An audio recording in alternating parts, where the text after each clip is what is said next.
Dear students, second degree equation നമുക്ക് എങ്ങനെ എളുപ്പം സോൾവ് ചെയ്യാൻ പറ്റുമെന്ന് നോക്കാം. സെക്കൻഡ് ഡിഗ്രി ഇക്വേഷൻ സോൾവ് ചെയ്യാനുള്ള സൊല്യൂഷൻ എന്താണ്? x is equal to minus b plus or minus root of b square minus 4ac all divided by 2a. നമുക്ക് question തന്നിട്ടുണ്ട് x square minus 21x plus 108 equal to 0. ഇനി നമുക്ക് ഇതിന്റെ എല്ലാം coefficients എടുത്തെഴുതാം. x സ്ക്വയറിന്റെ coefficient എന്ന് പറയുന്നത് ഇതിന്റെ ഫ്രണ്ടിൽ എന്താണ്?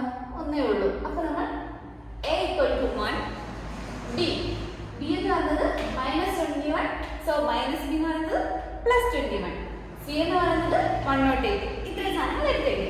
ഇനി നമുക്ക് ഇതിനെ ഇക്വേഷനിലേക്ക് സബ്സ്റ്റിറ്റ്യൂട്ട് ചെയ്ത് കൊടുക്കാം.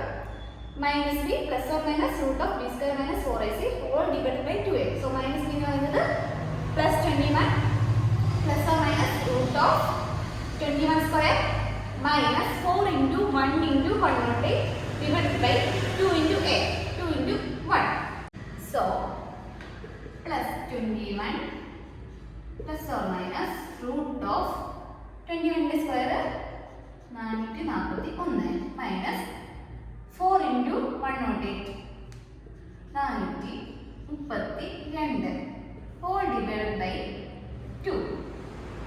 So, plus 21 plus or minus ഇത് കുറച്ച് കിട്ടുമ്പോൾ 9 വരും, divided by 2 വരും. So, plus 21 plus or minus 3 by 2. So, നമുക്കിവിടെ രണ്ട് സൊല്യൂഷൻ ഉണ്ട്. ഏതൊക്കെയാണ്?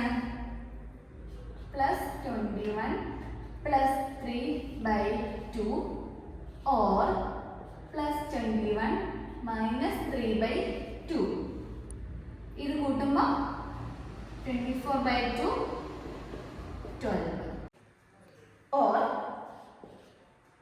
plus 21 2. ഇത് കുറയ്ക്കുമ്പോൾ എത്ര വരും?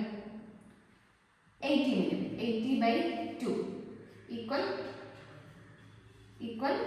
9. സോ നമ്മൾ സെക്കൻഡ് ഡിഗ്രി ഇക്വേഷന്റെ സൊല്യൂഷൻ നമ്മൾ കണ്ടുപിടിച്ചു. അത് വളരെ സിമ്പിൾ സ്റ്റെപ്പിൽ. ഫസ്റ്റ് വൺ എന്നത് +12, സെക്കൻഡ് സൊല്യൂഷൻ എന്നത് +9 ആണ്. ഈ വീഡിയോ നിങ്ങൾക്ക് എല്ലാവർക്കും ഇഷ്ടമായെന്ന് വിചാരിക്കുന്നു.